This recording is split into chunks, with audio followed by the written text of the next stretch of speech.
Plane. कपास सूती कपड़े बनाने का एक मुख्य कच्चा पदार्थ है। कपास को गर्म जलवायु,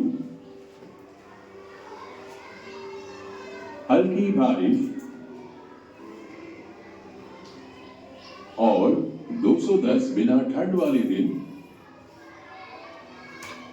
और चमकती धूप चाहिए होती है। ये काली मिट्टी और जलोढ़ चिकनी मिट्टी में सबसे अच्छे उगते हैं। चीन, अमेरिका, भारत, पाकिस्तान, ब्राजील और मिस्र कपास के मुख्य उत्पादक हैं। ये कपास कपड़ों के उद्योग का मुख्य कच्चा पदार्थ होता है। पटसन, पटसन को सुनहरा रेशा भी कहते हैं। इसे अधिक तापमान, तेज बारिश, उमस वाले मौसम की आवश्यकता होती है। पटसन की सबसे अच्छी खेती जलोढ़ चिकनी मिट्टी में होती है।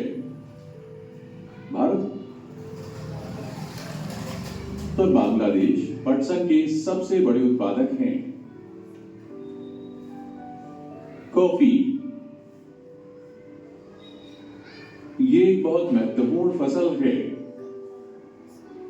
इसे गर्म और गीले मौसम और अच्छी निकासी वाली दोमट मिट्टी की आवश्यकता होती है।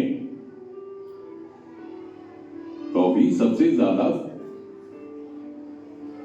ब्राजील में उगाई जाती है और उसके बाद कोलंबिया और भारत में।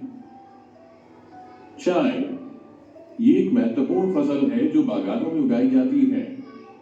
इसे ठंडा मौसम और साल भर बारिश की आवश्यकता होती है। पूरे साल भर इनकी कोमल पत्तियों को उगने के लिए अच्छी निकासी वाली दोमट मिट्टी और हल्की ढलान की आवश्यकता होती है।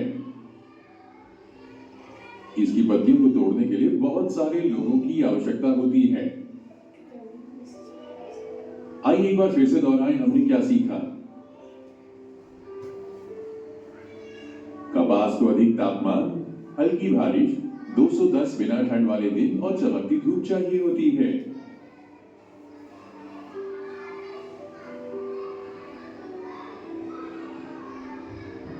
China, America, India, Pakistan, Brazil और मिस्र कपास के मुख्य उत्पादक हैं और ये कपास कपड़ों के उद्योग का मुख्य कच्चा पदार्थ होता है। पटसन को सुनहरा रेशा भी कहते हैं। इसे अधिक तापमान, तेज बारिश, उमस वाला मौसम और जलोढ़ मिट्टी की आवश्यकता होती है। भारत और बांग्लादेश पटसन के सबसे बड़े उत्पादक हैं। कॉफी को गर्म और गीले मौसम की आवश्यकता है और दोमट मिट्टी की भी आवश्यकता है। ये पहाड़ की ढलानों पर सबसे अच्छी उगती है। कॉफी का उत्पादन सबसे ज्यादा ब्राजील में होता है, उसके बाद कोलंबिया और भारत में।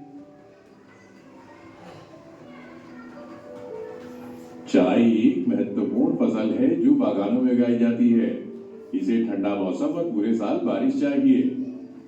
साल भर इसकी कोमल पत्तियों को उगने के लिए अच्छी निकासी वाली दोमट मिट्टी और हल्की ढलान की आवश्यकता है। इसकी पत्तियों को तोड़ने के लिए बहुत सारे लोग लगते हैं।